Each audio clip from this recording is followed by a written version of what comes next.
Hello everyone. Welcome to my YouTube channel.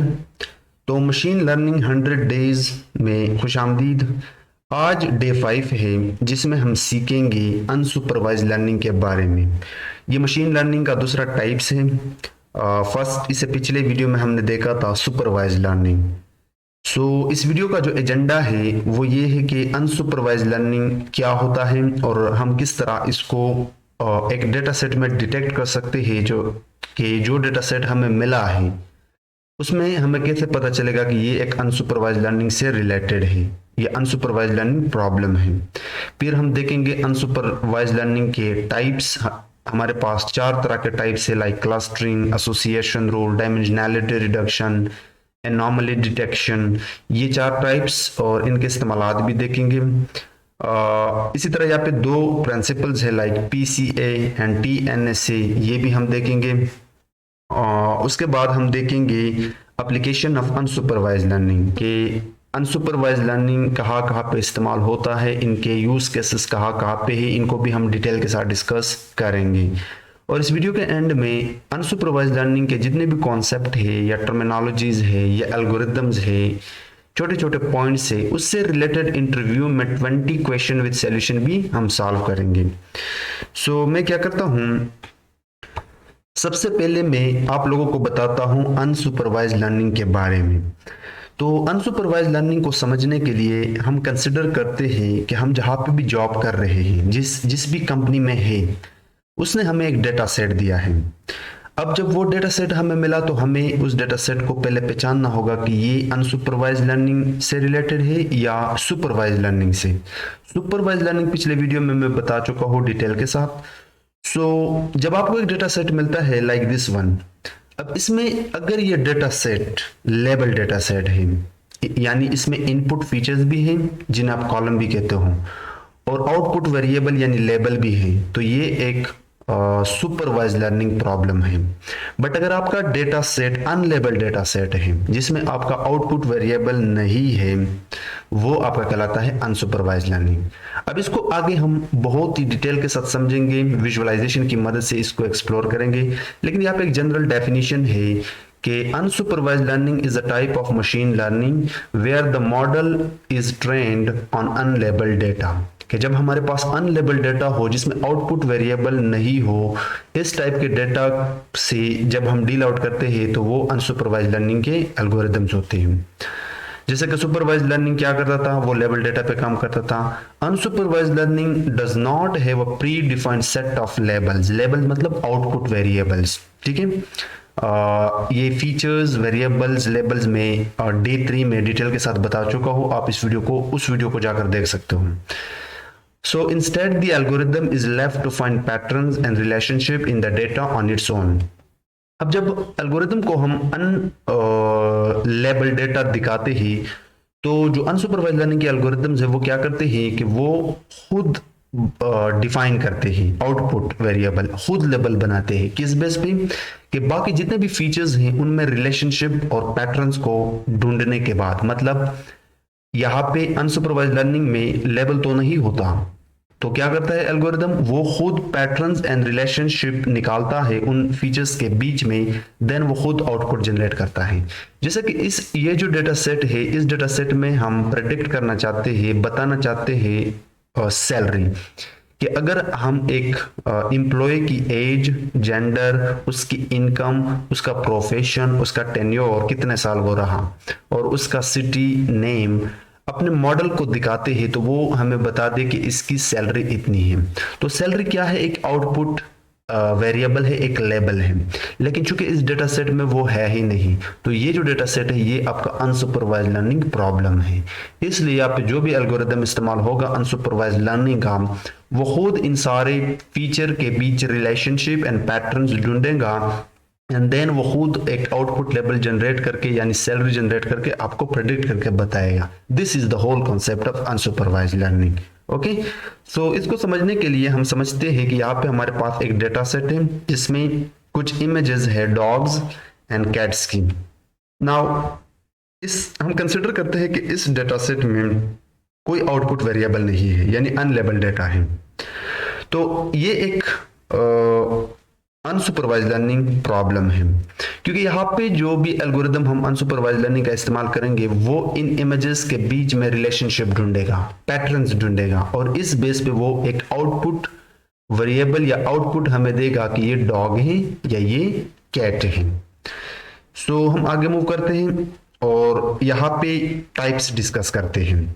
जैसे कि supervise learning जो एक लेबल्ड डेटा पर काम करता है, जहां पे input features and output variable होता है।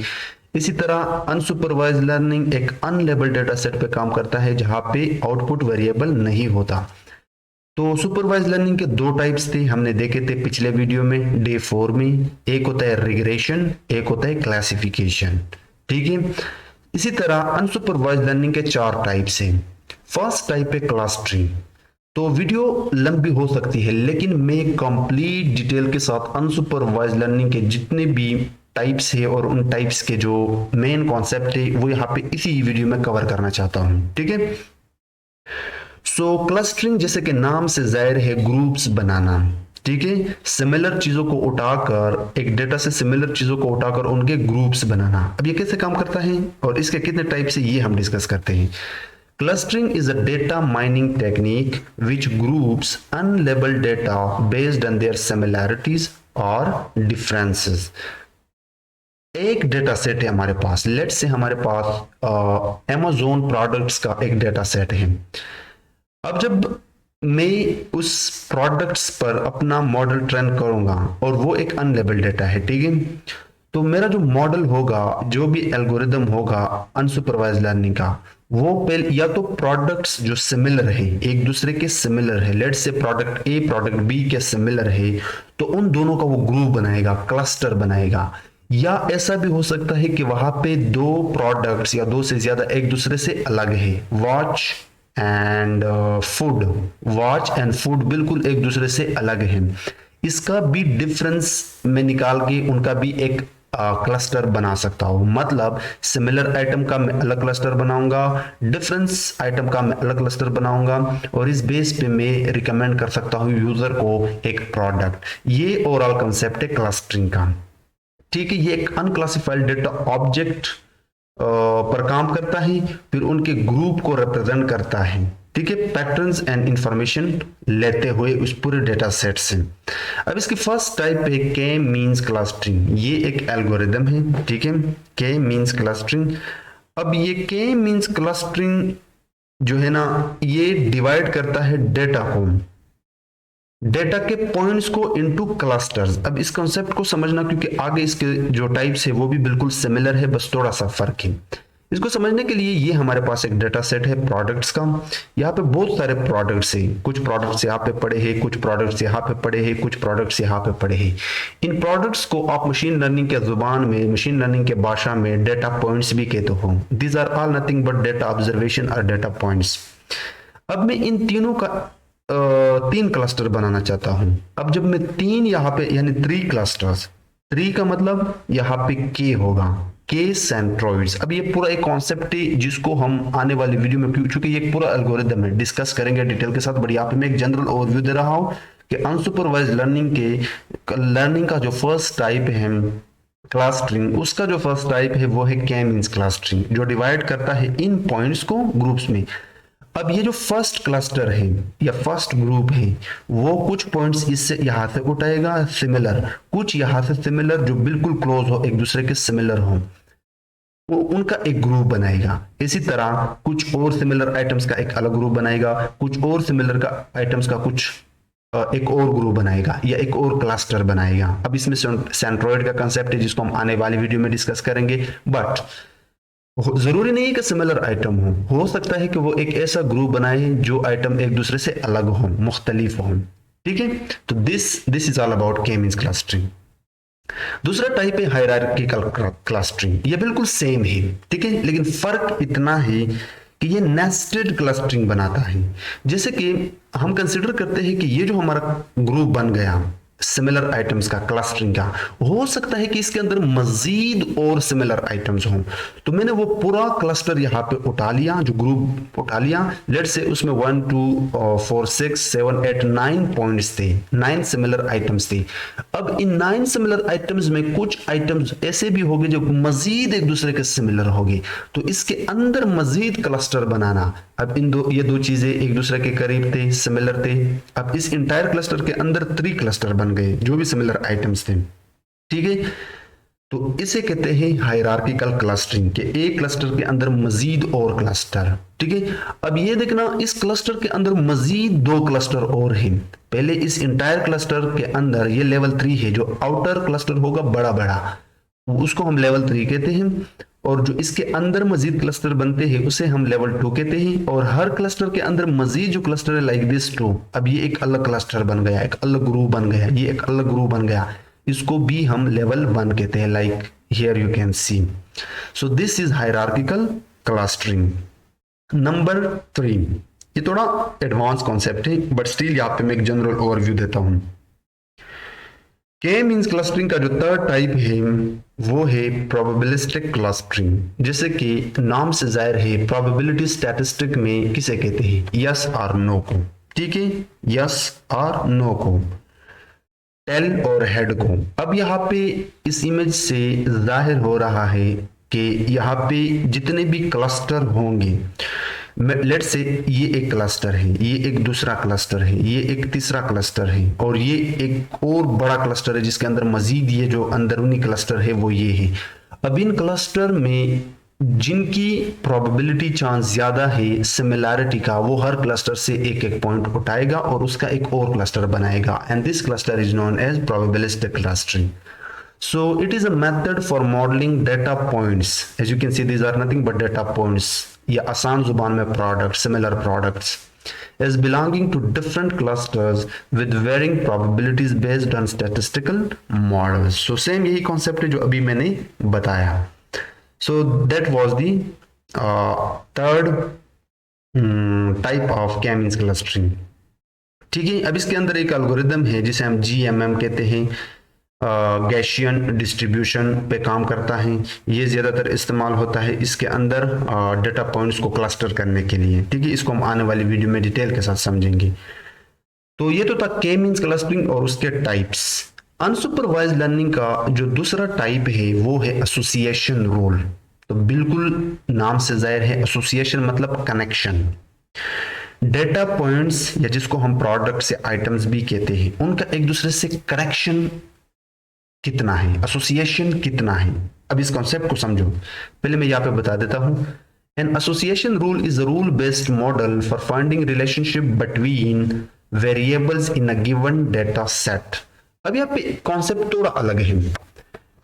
पहले क्या था, प्रोडक्ट्स, आइटम्स, उनकी क्लस्टरिंग थी. अब चूंकि डेटा सेट में मैंने बताया कि हमारे पास कुछ वेरिएबल्स होते हैं जिनको आप कॉलम भी कहते हैं. Let me show you right here. These are nothing but variables: city, tenure, profession, income, gender, age.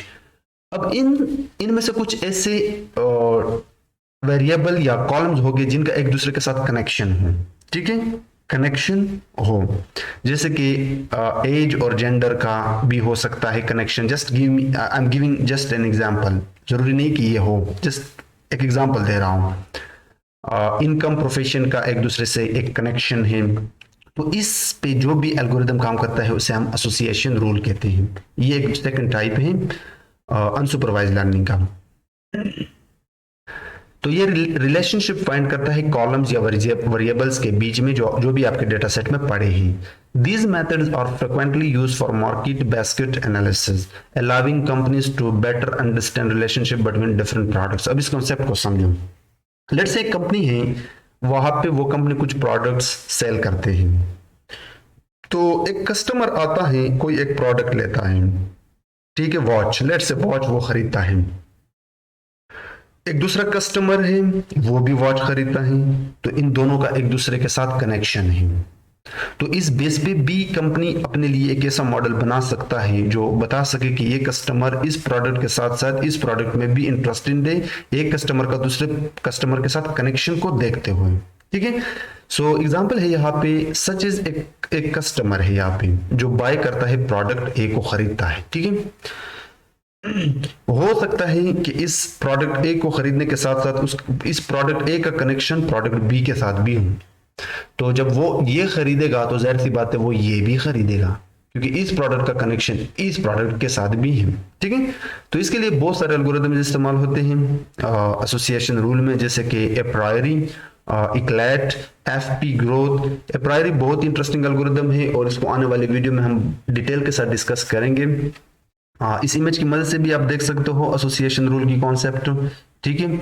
ये एक कस्टमर है, अगर वो बटर खरीदेगा, let me zoom in just, हाँ, अब बटर, मिल्क, ब्रेड, तीनों का बहुत ही स्ट्रॉन्ग कनेक्शन है एक दूसरे के साथ, ठीक है, स्ट्रॉन्ग कनेक्शन है। तो जाहिर सी बात है कस्टमर अगर बटर खरीदेगा तो उसकी ख्वाहिश होगी कि मैं ब्रेड भी खरीदूं या मिल्क भी खरीदूं, तो कनेक्शन है एक तरह से। ब्रेड का तो ज्यादा नहीं होगा, बट बटर और मिल्क का एक दूसरे के साथ स्ट्रॉन्ग कनेक्शन है।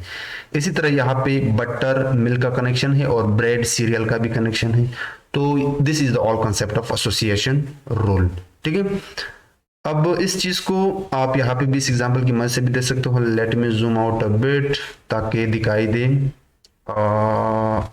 लेट मी जूम आउट, या that would be enough I think.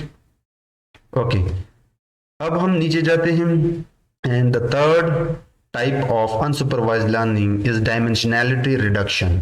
ये बहुत ही इंटरेस्टिंग कॉन्सेप्ट है और बहुत ज्यादा इस्तेमाल होने वाला कॉन्सेप्ट है। इंटरव्यू में इसके बारे में अक्सर पूछा जाता है।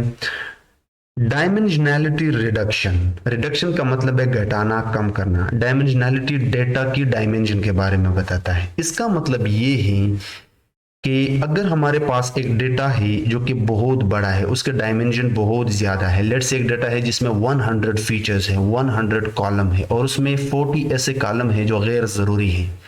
तो जब आप उस गैर जरूरी 40 कॉलम को रिड्यूस करते हो, कम करते हो, तो इससे आपकी डेटा की डायमेंशन छोटे हो जाते हैं ताकि हमारा मॉडल अच्छे तरीके से प्रेडिक्ट कर सके। This is called dimensionality reduction.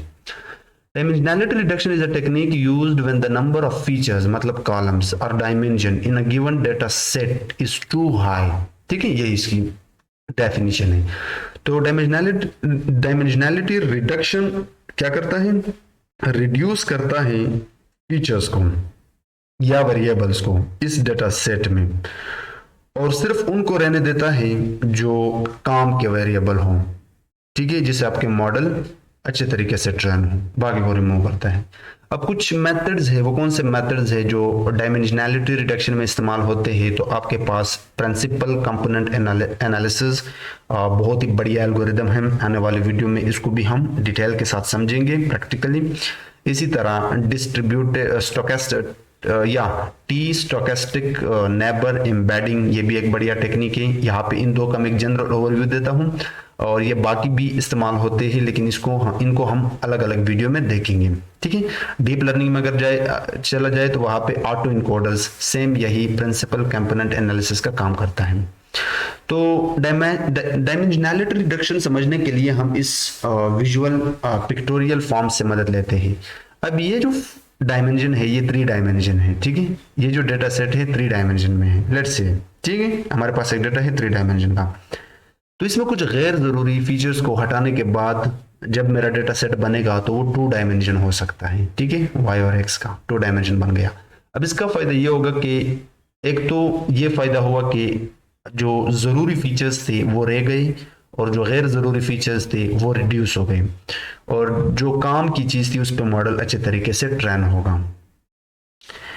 Last and number 4th that is anomaly detection. इसकी मिसाल ये है कि अगर आपके पास 10 अंडे हैं और उसमें 2 अंडे खराब हैं तो आपके बाकी 8 अंडे भी काम के नहीं है अगर आप सबको एक साथ पकाना चाहते हो। तो ये एक ऐसा प्रोसेस है एनॉमली डिटेक्शन। ये तो एनॉमली की डेफिनेशन, एनॉमली आउटलायर्स को कहते हैं। अगर आपके डेटा सेट में आउटलायर है तो इससे आपकी मॉडल जब ट्रेन होगा तो वो उसका प्रेडिक्शन खराब होगा। तो एनॉमली किस तरह डिटेक्ट होता है अनसुपरवाइज्ड लर्निंग में? ये एक प्रोसेस है जो आइडेंटिफाई करता है अनयूजुअल इवेंट्स, मतलब आउटलायर्स, और पैटर्न्स मतलब रिलेशनशिप, किसमें? डेटा में, जो बिल्कुल एक दूसरे से दूर हो, अलग हो, बिल्कुल मुख्तलिफ हो, खराब अंडा हो, ठीक है, जिससे मेरे बाकी डेटा पॉइंट्स भी खराब हो सकते हैं। इसकी बेहतरीन मिसाल विजुअलाइजेशन यहाँ पे है। हमारा मॉडल, ये एक डेटा पॉइंट से बहुत सारे हैं, हमारा मॉडल बिल्कुल सीधा जा रहा है, ठीक है, स्ट्रेट फॉरवर्ड जा रहा है, लेकिन यहाँ पे कुछ एनॉमली है। This red colour data points are nothing but outliers और एनॉमली।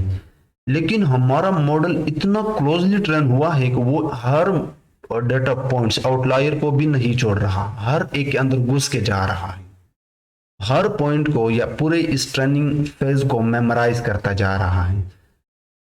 हालांकि इस मॉडल को खुद को ट्रेन करना चाहिए यहाँ पे डेटा सेट से, ट्रेनिंग सेट से, लेकिन ये मेमोराइज कर रहा है। और जब हम नई डेटा सेट दिखाएंगे इस मॉडल को तो ये बहुत खराब ही प्रेडिक्शन देगा, ठीक है। अब कुछ मेथड्स है जो एनॉमली को डिटेक्ट करने में इस्तेमाल होते हैं। वो है सबसे पहले स्टैटिस्टिक में जेड स्कोर, इसके बारे में तो आपने पढ़ा होगा अगर आप स्टैटिस्टिक से आ रहे हो।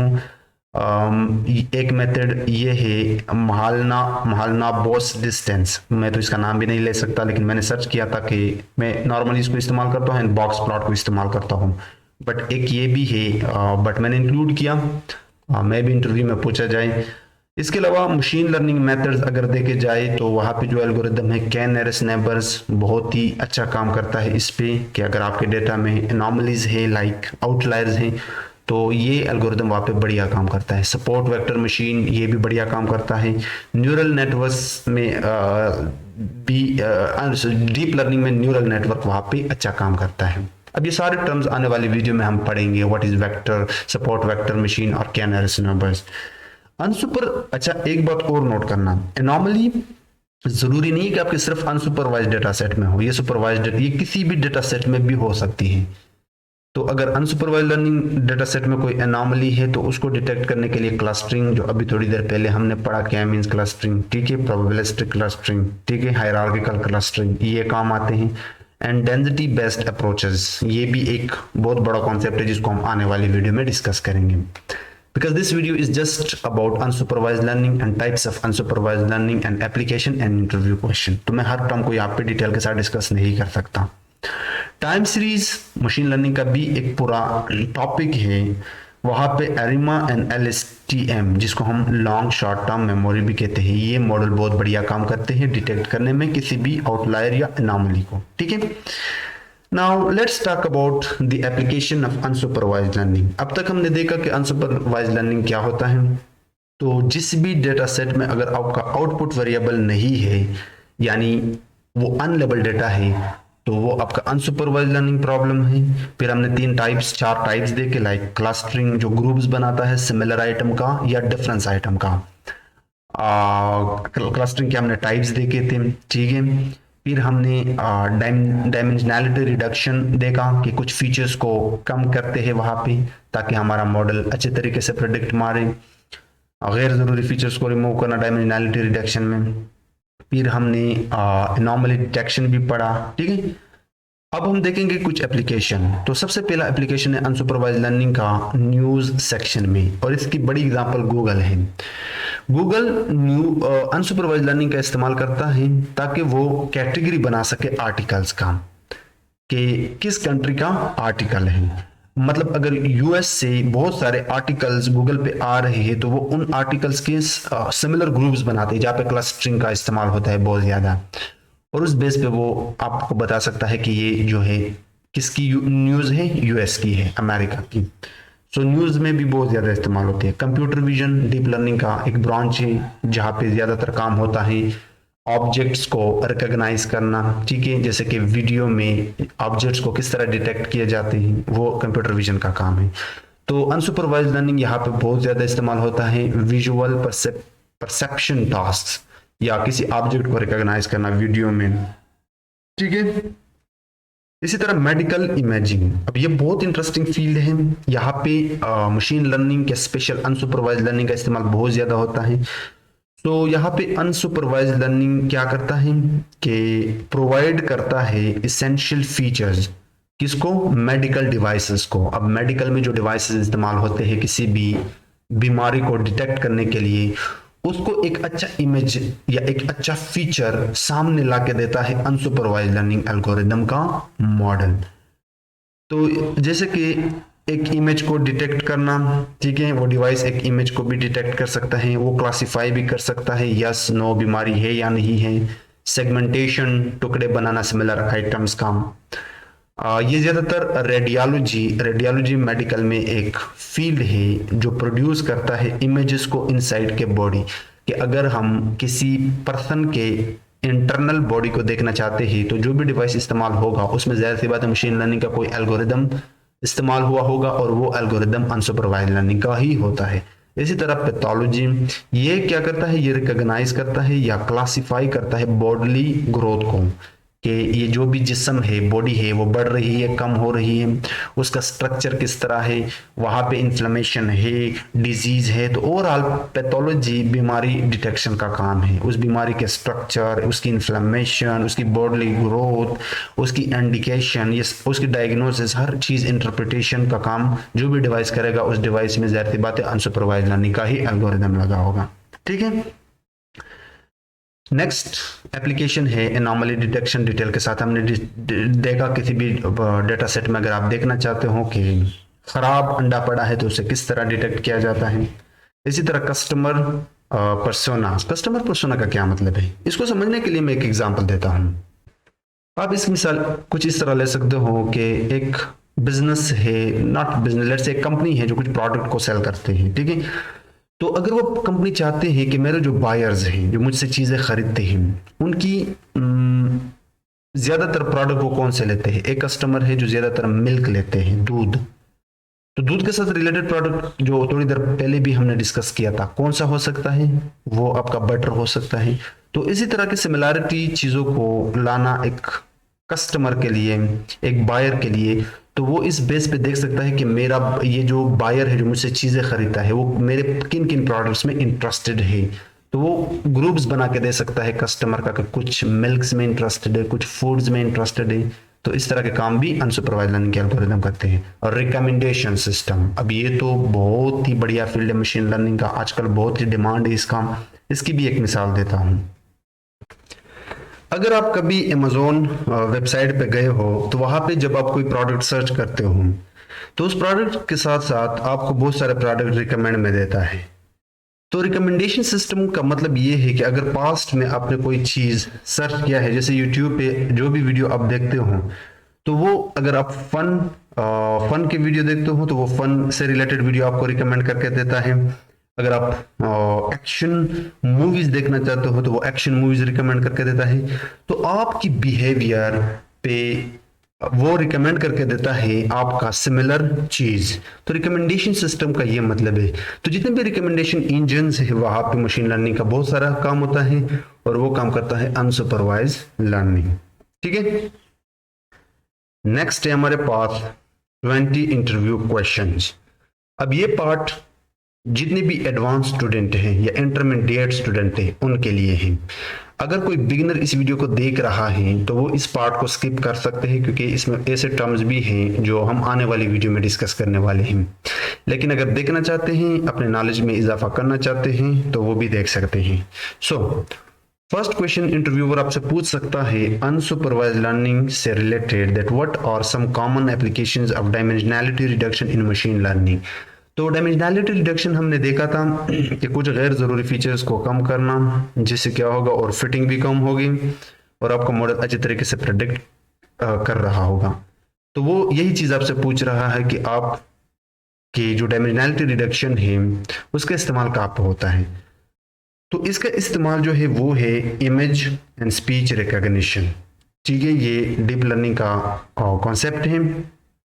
इसमें अनसुपरवाइज्ड लर्निंग का, इस डायमेंशनैलिटी डिटेक्शन का बहुत ज़्यादा इस्तेमाल होता है। नेचुरल लैंग्वेज प्रोसेसिंग, टेक्स्ट को प्रोसेस करना, वहाँ पे भी इसका इस्तेमाल होता है। एंड रिकमेंडेशन सिस्टम, इन तीन फील्ड्स में डायमेंशनैलिटी डिटेक्शन का इस्तेमाल बहुत ज़्यादा होता है। अगर इमेज रिकॉग्निशन में देखा जाए तो डायमेंशनैलिटी डिटेक्शन टेक्निक्स क्या करता है, रिड्यूस करता है नंबर ऑफ फीचर्स को। लेट्स से वहाँ पे 100 फीचर्स है, अगर 50 ऐसे फीचर्स है जो काम के नहीं है तो इससे आपका मॉडल अच्छे तरीके से ट्रेन नहीं होगा। तो इसलिए उस 50 फीचर्स को रिड्यूस करेगा ताकि इमेज को अच्छी तरह से क्लासिफाई कर सके। ठीक है, ये इसकी इंपॉर्टेंट यूसेज है इमेज एंड वॉइस और स्पीच रिकॉग्निशन में। सो इस इमेज को भी आप देख सकते हो, तो मैं इसको स्किप करता हूँ, मैं मूव करता हूँ नेक्स्ट। सेकंड क्वेश्चन वो आपसे पूछ सकते हैं कि व्हाट इज क्लस्टरिंग। क्लस्टरिंग हमने पढ़ा कि ये ग्रुप करता है सिमिलर पॉइंट्स को, सिमिलर आइटम्स या प्रोडक्ट्स की क्लस्टर्स बनाता है। ठीक है, डिटेल के साथ हमने डिस्कस किया है। नेक्स्ट क्वेश्चन आपसे पूछ सकते हैं what is the difference between supervised and unsupervised anomaly detection. अब इस कॉन्सेप्ट को समझो, ये बहुत इंटरेस्टिंग क्वेश्चन है और बहुत ज्यादा पूछा जाने वाला क्वेश्चन है। जैसे कि मैंने कहा कि इनामली या जो खराब अंडा होता है या खराब पॉइंट होता है, मैं जनरल एग्जांपल भी यहाँ पे देता रहता हूँ, या इसको आप आउटलायर भी कहते हो। ये जरूरी नहीं कि सिर्फ अनसुपरवाइज लर्निंग में हो, ये आपके सुपरवाइज लर्निंग में भी होते हैं। तो इस अगर वो सुपरवाइज लर्निंग में एनॉमली डिटेक्शन हम करते हैं या अनसुपरवाइज लर्निंग में एनॉमली डिटेक्शन करते हैं, तो इन दोनों में फर्क क्या है? This is very interesting. Simple का सा जवाब है, सुपरवाइज लर्निंग लेबल डेटा पे काम करता है। तो अगर लेबल डेटा को के अंदर हमने आउटलायर्स डिटेक्ट करने हैं, तो वो जो भी एनॉमली डिटेक्शन होगा वो सुपरवाइज लर्निंग का होगा। इसके ब्रेक्स अगर हमने आइडेंटिफाई करना है आउटलायर्स को या एनॉमलीज को on the basis of patterns, क्योंकि उसमें लेबल तो होता ही नहीं है, आउटपुट वेरिएबल होता ही नहीं है, हमने रिलेशनशिप देखना होगा, हमने सिमिलैरिटीज देखने होंगे, हमने पैटर्न्स देखने होंगे, तो उस एनॉमली या उस आउटलायर को अनसुपरवाइज्ड कहते हैं। ठीक है, नेक्स्ट क्वेश्चन आपसे पूछ सकते हैं what are some challenges that can arise in anomaly detection. ये भी बहुत ज्यादा पूछा जाने वाला क्वेश्चन है कि जब आप एनॉमली डिटेक्ट करते हो आपको किन किन चैलेंजेस का सामना करना पड़ता है, क्योंकि डेटा सेट बहुत बड़ा होता है। आपको कैसे पता चलेगा कि वहां पे आउटलायर्स है या एनॉमली है, और फिर जब पता चलता है तो उसको किस तरह डिटेक्ट करते हैं। सो ओवरऑल ये सारे चैलेंजेस के बारे में आपसे पूछ सकते हैं इंटरव्यूअर। तो आप सिंपली कहना कि वन चैलेंजेस बहुत ज्यादा है, लेकिन आप सिंपली इन दो तक महदूद रहना, इससे आगे मत बढ़ना। One challenge in anomaly detection is determining what constitutes an anomaly. सबसे पहले खुद से ये पूछना कि anomaly यहाँ पे है क्यों, वो कौन सी चीज है जिससे मेरे डेटा सेट में या मेरे डेटा पॉइंट्स में anomaly constitute हो रहा है, बन रहा है। This is the first thing. This can be subjective and dependent on the context of the data. और ये चीज आपके डेटा पर डिपेंड करता है, वो डेटा किस बारे में है। क्लासिफिकेशन प्रॉब्लम है, रिग्रेशन प्रॉब्लम है, सुपरवाइज्ड है, अनसुपरवाइज्ड है। ठीक है, another challenge is dealing with imbalance data set. Imbalance data set ये होता है कि अगर आपके पास एक क्लासिफिकेशन प्रॉब्लम है यस और नो का, तो अगर टोटल 100 है और उसमें 50 यस है 50 नो है, तो ये बैलेंस डेटा है। लेकिन अगर उसमें 90 यस है या 10 नो है, तो ये एक इम्बैलेंस डेटा है। यानी आउटपुट वेरिएबल में अगर 100 टोटल वैल्यूज है, 100 पॉइंट डेटा पॉइंट्स हैं, और उसमें 90 वंस है एंड 10 जीरोज हैं, तो ये एक इम्बैलेंस डेटा है। बट अगर 50-50 है दोनों, तो ये एक बैलेंस डेटा है। तो इस केस में भी एनॉमलीज इस किस्म के डेटा सेट से डील करना और वहां पे एनॉमलीज का होना बहुत मुश्किल काम है। ओके, और कुछ टेक्निक्स है जो इन एनॉमलीज को एड्रेस करने में काम आते हैं, जैसे कि और सैम्पलिंग, आने वाले वीडियो में हम इसको डिस्कस करेंगे। सैम्पलिंग है, एडजस्टिंग क्लासिफिकेशन थ्रेशोल्ड्स, इनको भी हम देखेंगे। सो नेक्स्ट क्वेश्चन वो पूछ सकते हैं what are some advantages and disadvantages of hierarchical clustering compare to K means clustering. ठीक है, अब के मींस क्लस्टरिंग, दोनों क्लस्टरिंग के टाइप से, K means clustering and hierarchical clustering, इसके एडवांटेज और डिसएडवांटेज क्या है, क्योंकि ज्यादा फर्क तो है ही नहीं। के मींस क्लस्टरिंग क्या करता है कि वो सिमिलर आइटम्स के क्लस्टर बनाता है। हायरार्किकल क्लस्टरिंग क्या करता है कि वो सिमिलर आइटम्स के क्लस्टर बनाता है, लेकिन क्लस्टर के अंदर मजीद क्लस्टर बनाता है और उनके अंदर मजीद ग्रुप्स बनाता है, उनके अंदर मजीद ग्रुप्स बनाता है। लेकिन यहाँ पे एडवांटेज एंड डिसएडवांटेज की बात पूछी जा रही है according to interviewer. So the question is very simple. Hierarchical clustering is more flexible and can produce a hierarchy of nested clusters. ये एक more flexible है किसे as compared to K-means clustering, क्योंकि इसमें nested clusters पे generate होते हैं, cluster के अंदर cluster, which can be useful for understanding the structure of the data. इस केस में आप डेटा के स्ट्रक्चर को अच्छे तरीके से अंडरस्टैंड कर सकते हो। लेकिन एक काम इसमें ये है कि इसको कंप्यूटेशनली कंप्यूट करना बहुत ही मुश्किल है, बहुत ही एक्सपेंसिव है, क्योंकि आउटलायर्स यहाँ पे बहुत सारे सेंसिटिव हो सकते हैं, एनोमलीज, ठीक है। इसी तरह जो के मींस है ये फास्ट है। क्यों? क्योंकि ये इसलिए फास्ट है, ये हैंडल करता है लार्ज डेटा सेट को, क्योंकि ये एक ही क्लस्टर बनाता है, बहुत सारे सिमिलर आइटम का एक क्लस्टर, बहुत सारे सिमिलर आइटम का दूसरा क्लस्टर, मतलब एक क्लस्टर के अंदर मजीद क्लस्टर नहीं बनाता, डिफरेंट क्लस्टर बनाता है। 5 भी हो सकते हैं, 10 भी हो सकते हैं, 6 भी हो सकते हैं, ठीक है। तो ये जो है ना मोर फास्टर है than hierarchical clustering. Now how do you evaluate the quality of a clustering algorithm? अगर आपके पास कोई क्लस्टरिंग एल्गोरिदम है तो उसकी परफॉर्मेंस को आप किस तरह या उसकी क्वालिटी को आप किस तरह इवेलुएट करते हो? अभी इसके लिए कुछ बने बनाए टेक्निक्स है sklearn में, जिसमें सेल्हुटे स्कोर जिसे हम कहते हैं, क्लिंस्की हेराबाज इंडेक्स एंड डेविस बोल्डन इंडेक्स, ये कुछ टेक्निक्स है जो इवेलुएट करते हैं किसी भी क्लस्टरिंग एल्गोरिदम की क्वालिटी को। सही है। और इसकी एग्जांपल आप यहाँ पे ले सकते हो, मैं इसको जूम इन करके बता देता हूँ ये काम किस तरह करते हैं। मैं एक जनरल ओवरव्यू देता हूँ। Now this is the first cluster, second cluster, third cluster. इस क्लस्टर के अंदर कितने पॉइंट्स हैं? टोटल 6 पॉइंट्स हैं। 4 5 रेड है, 1 ब्लू है। तो हम क्या करते हैं, इनकी प्योरिटी निकालते हैं। प्योरिटी किस तरह निकालते हैं कि टोटल जो है ना कितने हैं, टोटल हमारे पास यहाँ पे 6 है। सही है, टोटल 6 है। सो 1/6 हम इसकी प्रोबेबिलिटी निकालते हैं। अब इसमें मैक्सिमम कितने हैं और मिनिमम कितने हैं और कोई नहीं कितने हैं, मतलब मैक्सिमम पॉइंट्स ऑफ नंबर कितना है, 1 कितना है या 0 कितना है। तो मैक्सिमम इसमें अगर देखा जाए तो ये जो रेड 1 है ये मैक्सिमम है और टोटल 5 है, ठीक है।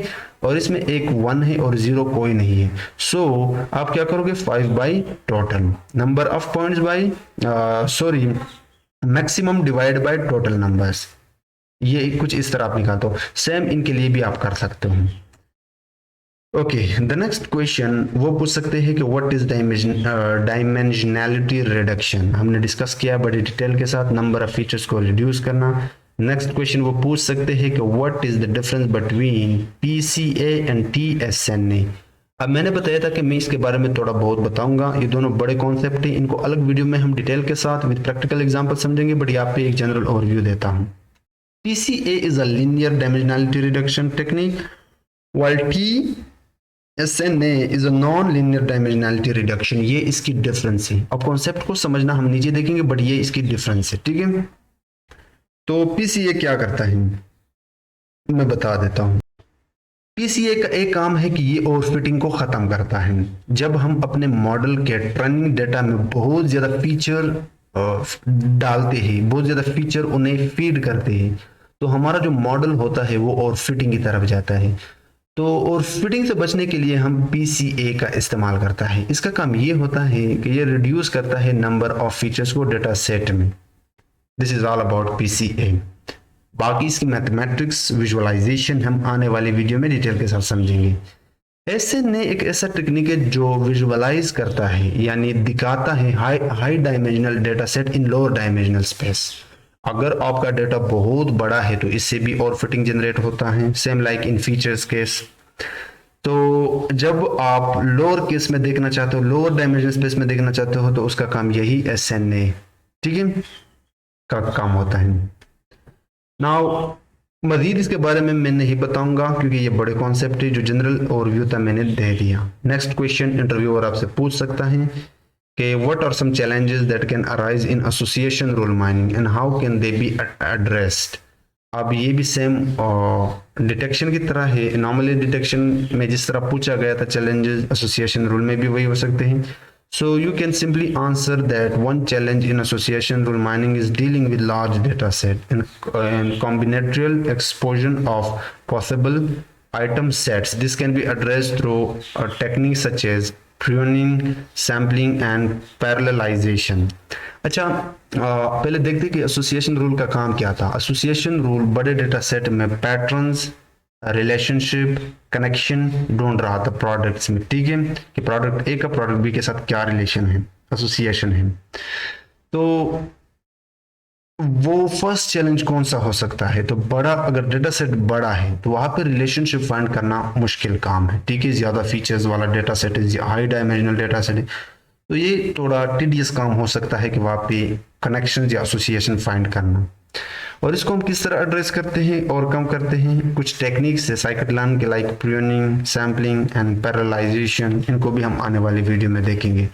Another challenge is determining the appropriate minimum support and confidence threshold, which can be subjective and dependent on the context of the data। और ये भी एक तरह डेटा पे डिपेंड करता है। सो इसको भी हम आने वाले वीडियो में देखेंगे। सो ये एक दो चैलेंजेस पेश हो सकते हैं। नाउ वो अगला क्वेश्चन आपसे पूछ सकते हैं, how can association rule mining be used in e commerce application? आजकल ई कॉमर्स एप्लीकेशन बहुत ज्यादा बनते हैं, वेबसाइट, वहां पे एसोसिएशन रूल का क्या काम होता है? बहुत ही बड़ा काम है। अब खुद सोचो कि वहां पे रिलेशनशिप कितना है कस्टमर्स में। एक कस्टमर एक प्रोडक्ट खरीदता है, उसका रिलेशन दूसरे कस्टमर के प्रोडक्ट खरीदने के साथ कितना है? तो इस यहाँ पे भी इसका इस्तेमाल बहुत ज्यादा होता है। So use to analyze customer purchase data and identify frequent item sets और प्रोडक्ट बंडल्स। कि एक कस्टमर जो चीज़ों को खरीदता है डेली बेसिस पे, उस कस्टमर की परचेजिंग डाटा देखना चाहता है, वो कौन कौन से प्रोडक्ट में इंटरेस्टेड है, फिर आइडेंटिफाई करना उन आइटम्स का एक दूसरे के साथ relation. This is all about association rule. ज्यादातर रिकमेंडेशन प्रोडक्ट जो होते हैं उनमें इस्तेमाल होती हैं। नेक्स्ट क्वेश्चन वो पूछ सकते हैं, what are the advantages of unsupervised learning? कि अनसुपरवाइज लर्निंग के एडवांटेजेस क्या है? बहुत सिंपल है, कई बार हम डिस्कस कर चुके हैं। पैटर्न्स एंड रिलेशनशिप फाइंड करना, एक अनलेबल, जिसको आप अनस्ट्रक्चर्ड डेटा भी कहते हो, इसमें ये एबिलिटी होती है कि ये आइडेंटिफाई करता है एनोमलीज या आउटलायर्स को डेटा में, ठीक है। वैसे सुपरवाइज में भी होता है, लेकिन as compare to supervised, unsupervised जो है ना वो ज्यादा है। नेक्स्ट ये परफॉर्म करता है एक्सप्लोरेटरी डेटा एनालिसिस। जब हम किसी मशीन लर्निंग के डेटा सेट से डील आउट करते हैं, तो अगर अनसुपरवाइज लर्निंग प्रॉब्लम है तो उसको हम पहले बड़े अच्छे तरीके से विजुअलाइज करते हैं, ठीक है। तो ये भी एक एडवांटेज हो सकता है। What are some common machine learning problem that unsupervised learning can help with? Machine learning में वो कौन से प्रॉब्लम्स हैं जो अनसुपरवाइज लर्निंग डील आउट करते हैं? इनसफिशिएंट लेबल डेटा, मतलब जिसमें लेबल है ही ना ऐसा डेटा। अनस्ट्रक्चर्ड डेटा अगर हो तो वो सुपरवाइज लर्निंग तो है ही नहीं, ना उसको हैंडल कर सकता है, तो जाहिर सी बात है वो अनसुपरवाइज्ड ही हैंडल करेगा। और फिटिंग, अगर आप अपने मॉडल को बहुत ज्यादा फीचर फीड करते हो तो मॉडल और फिटिंग की तरफ जाएगा। तो डायमेंशनैलिटी रिडक्शन का काम है उन फीचर को रिड्यूस करना, जो जरूरी है उनको छोड़ना, जो गैर जरूरी है उनको रिमूव करना, रिड्यूस करना। तो ये भी एक अनसुपरवाइज लर्निंग की एबिलिटी है कि वो इस प्रॉब्लम को चैलेंज कर सके। आउटलायर से भी हम डिस्कस कर चुके हैं। फीचर इंजीनियरिंग, ये बड़ा कॉन्सेप्ट है मशीन लर्निंग में, चाहे वो आपका सुपरवाइज लर्निंग है, अनसुपरवाइज लर्निंग है। फीचर इंजीनियरिंग को आप ऐसे समझना कि जब आप अपने किसी भी मशीन लर्निंग प्रोजेक्ट या डेटा सेट के साथ डील करते हो, तो वहां पे जरूरी फीचर को सिलेक्ट करना, ये बहुत ही वाइटल टास्क है, बहुत बड़ा काम है, और ये बड़े बड़े साइंटिस्ट लोग करते हैं।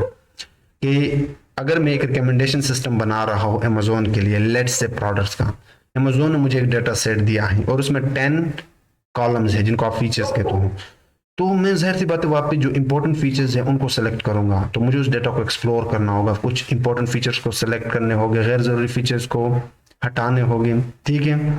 सो ये एक लेबर इंटेंसिव टास्क है, बहुत बड़ा टास्क है। ये भी अनसुपरवाइज बड़े अच्छे तरीके से डील आउट करता है। इसी तरह give a real life example of unsupervised learning. कि रियल लाइफ एग्जांपल, ये सवाल बहुत ज्यादा पूछा जाता है इंटरव्यूअर्स। तो आप सिंपली जवाब देना कि अनसुपरवाइज्ड लर्निंग तब इस्तेमाल होता है जो अनलेबल डेटा हो। लेकिन ये यहाँ पे आपसे क्या पूछ रहा है? A real life example. So if you have a bunch of photos of 6 people but without information about who is on which one, and you want to divide this data set into 6 files, each with the photos of one individual. As simple as that. इसका मतलब क्या हुआ कि अगर आपके पास एक ऐसा data है फोटोज का, वहाँ पे कुछ उनमें कुछ लोग हैं, लेकिन आपको ये पता नहीं है कि इस फोटो में कौन बंदा है, ये फोटो किस बंदे का है, ये फोटो किस बंदे का है। तो इस तरह के एग्जाम्पल्स है, रियल लाइफ एग्जाम्पल हो सकते हैं अनसुपरवाइज लर्निंग का, ठीक है। या if you have molecules, chemistry में मॉलिक्यूल्स तो देखे होगी, part of them are drugs, और इसमें बहुत सारे ड्रग्स है, अद्वियात, लाइक लेट्स से हमारे पास एक डेटा सेट है मॉलिक्यूल्स का और उसमें 4 फीचर्स है डिफरेंट 4 डेटा सेट का ड्रग्स का, और आपको पता नहीं है कि वो किस ड्रग से रिलेटेड है, तो ये भी एक रियल लाइफ एग्जांपल है अनसुपरवाइज्ड लर्निंग का। नाउ अनसुपरवाइज्ड डीप लर्निंग में न्यूरल नेटवर्क जो होते हैं वहां पे ये इस्तेमाल होते हैं, तो वो आपसे पूछ सकते हैं कि how can neural networks be unsupervised. तो neural networks are used in unsupervised learning to learn better representation of the input data. तो न्यूरल नेटवर्क्स अनसुपरवाइज्ड लर्निंग इसलिए हो सकते हैं क्योंकि जब आप न्यूरल नेटवर्क्स पढ़ोगे तब इसकी और भी अच्छी आइडिया होगी आपको। इसका काम ये होता है कि सिंपल रिप्रेजेंट करता है, बेटर रिप्रेजेंटेशन देता है इनपुट डाटा का, जो भी इनपुट डाटा आप देते हो उसके रिप्रेजेंटेशन बड़े अच्छे तरीके से दिखाते हैं न्यूरल नेटवर्क्स डीप लर्निंग में इन केस ऑफ अनसुपरवाइज्ड। इसके अलावा बता सकते हो कि neural network can learn a mapping from document real valued vector in such a way that resulting vectors are similar for documents with similar content. जो भी content आपने उसे दिया है डॉक्यूमेंट, वो उसे रियल वैल्यूड वेक्टर निकालते हैं, फिर उन दोनों का जो पहले से दिया है और जो निकाले गए हैं उनके सिमिलर कंटेंट निकालना या सिमिलर डॉक्यूमेंट्स निकालना, ये भी न्यूरल नेटवर्क का एक काम है, ठीक है। और भी आप बता सकते हो लाइक क्लस्टरिंग में भी न्यूरल नेटवर्क इस्तेमाल होते हैं, ठीक है, जिस तरह के मींस क्लस्टरिंग इस्तेमाल होता था, इसी तरह डीप लर्निंग के केस में न्यूरल नेटवर्क वहाँ पे भी इस्तेमाल होते हैं। इसी तरह वो आपसे पूछ सकते हैं कि what is the curse of dimensionality and how can unsupervised learning help with it. अब यूजिंग डायमेंशनैलिटी रिडक्शन और अनसुपरवाइज्ड लर्निंग का जो सबसे सैलिएंट फीचर्स होते हैं, इंपॉर्टेंट फीचर्स होते हैं, हम उनको निकाल के रखते हैं। So then the dimension of this feature set can be reduced to a more manageable number while losing very little information in the process। अब इस हर फीचर के अंदर कुछ वैल्यूज होंगे, उन वैल्यूज अब अगर हर जो हमने इंपॉर्टेंट फीचर्स निकाले उनको अगर अपने मजीद मैनेजेबल बनाने हैं तो आपको हर फीचर से जो इंपॉर्टेंट वैल्यूज है, काम के वैल्यूज है, उनको निकालने होंगे। तो ये कौन हेल्प करता है? अनसुपरवाइज्ड लर्निंग हेल्प करता है इसमें, क्योंकि ये ऑप्टिमल फंक्शंस फाइंड आउट करता है डेटा सेट में। अब KNN और K मींस क्लस्टरिंग, इनमें क्या फर्क है, और ये सवाल अनसुपरवाइज्ड लर्निंग के केस में क्यों पूछा जाता है, तो पहले हम इन दोनों को समझते हैं। KNN मतलब K नियरेस्ट नेबर्स, जिसको आप KNN भी कहते हो, ये एक सुपरवाइज्ड क्लासिफिकेशन एल्गोरिथम है। ये भी आप ऐसा समझो कि सिमिलर चीजों को देखता है, लेकिन चूंकि हमने बताया था कि सुपरवाइज्ड लर्निंग में क्लासिफिकेशन और रिग्रेशन प्रॉब्लम्स होते हैं, तो वहां पे वो सिमिलर क्लासिफिकेशन करता है। That mean that we need label data to classify an unlabel data point. तो आप इतना बताना कि कैनर्स नेबर क्लासिफिकेशन का काम करता है, लेकिन जब डेटा आपका लेबल हो, और ये क्लासिफाई करता है डेटा पॉइंट्स को किस बेस पे, के बेस पे, कि अगर मैं चाहता हूं कि मैं 5K देता हूं तो वो 5 पॉइंट्स को क्लासिफाई करेगा। जिस तरह क्लस्टरिंग के केस में 5 क्लस्टर बनते हैं, 5 ग्रुप्स, तो वहां पे 5 क्लासिफिकेशन यानी 5 पॉइंट्स बनेंगे। इसी तरह जो के मींस क्लस्टरिंग है अनसुपरवाइज्ड लर्निंग का, ये क्लस्टर बनाता है, ये भी क्लासिफिकेशन का काम करता है लेकिन अनलेबल डेटा पे, और इसमें भी के होता है कि अगर मैं 5K देता हूं तो इसका मतलब मैं 5 क्लस्टर रखना चाहता हूं। इसी तरह वो आपसे पूछ सकते हैं हाउ डज के मींस परफॉर्म क्लस्टरिंग। अब ये जैसे कि मैंने बताया कि हम आने वाली वीडियो में इनको बड़े डिटेल के साथ डिस्कस करेंगे, लेकिन कुछ स्टेप्स है जो आप इंटरव्यूअर को बता सकते हो कि सबसे पहले नंबर ऑफ क्लस्टर डिसाइड करना, कि मुझे इस इंटायर डेटा सेट में 3 ग्रुप्स बनाने हैं, 3 क्लस्टर्स। दूसरा, जैसे कि मैंने बताया था कि क्लस्टरिंग के अंदर एक सेंट्रोइड पॉइंट होता है, फिर रेंडमली आप एक सेलेक्ट करना, दूसरा स्टेप है। थर्ड स्टेप है डेटा पॉइंट असाइन करना क्लोजेस्ट सेंट्रोइड को। एक क्लस्टर के अंदर जो सेंट्रोइड है उसको डेटा पॉइंट देना जो क्लोजेस्ट हो, करीब पॉइंट हो, सिमिलर आइटम हो, सिमिलर प्रोडक्ट हो। इसी तरह कैलकुलेट करना variance and place a new centroid of each cluster. फिर जरूरी नहीं है कि आपको उस करीबी पॉइंट मिल गया तो आप वहीं पर रुक जाओ, आपको आगे जाना है। आगे जाने के लिए आपको वेरिएंस कैलकुलेट करना होगा, और जब वेरिएंस मिल जाएगा तो फिर प्लेस करना एक नया क्लस्टर उस सेंट्रोइड की जगह पे। फिर रिपीट करना यही थर्ड स्टेप जो हमने किया था। फिर अगेन क्लोजेस्ट पॉइंट ढूंढना, सेंट्रोइड को, जो नया सेंट्रोइड आया उसको एक नया पॉइंट मिल जाएगा क्लोजेस्ट, और यही प्रोसेस अगेन अगेन चलते चलते जब तक आपका मॉडल रेडी ना हो। ठीक है। नेक्स्ट क्वेश्चन वो आपसे पूछ सकते हैं, difference between two types of hierarchical clustering, कि हायरार्किकल के दो डिफरेंट टाइप्स बताओ। हायरार्किकल क्लस्टरिंग हमने बताया था कि नेस्टेड क्लस्टर्स बनाते हैं। तो जैसे कि सबसे पहले तो आप बता सकते हो कि ये बिल्ड करता है हायरार्की क्लस्टर्स। अब इसके दो टाइप्स है, अब इनको गौर से समझना। इसको हम आने वाली वीडियो में डिटेल के साथ समझेंगे, बट यहाँ पे मैं एक जनरल ओवरव्यू देता हूँ। एक है एग्लोमेरेटिव क्लस्टरिंग और एक है डिविसिव क्लस्टरिंग।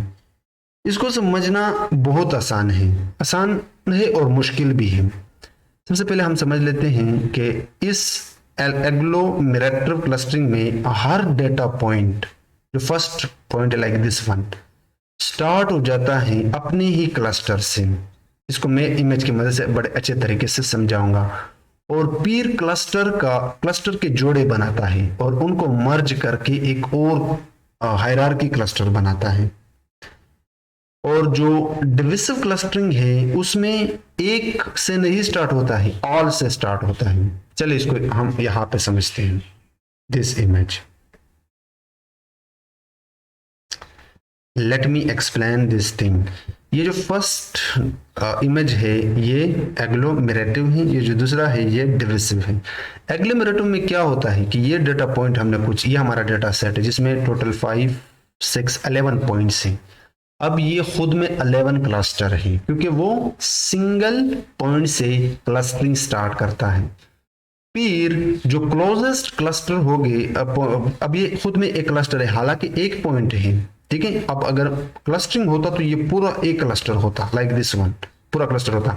लेकिन जब केस हो कि खुद एक हर पॉइंट का एक सिंगल क्लस्टर बनाना, उसमें सिंगल क्लस्टर और सिंगल पॉइंट, उससे स्टार्ट होता है आपका एग्लोमेरेटिव हायरार्किकल क्लस्टरिंग।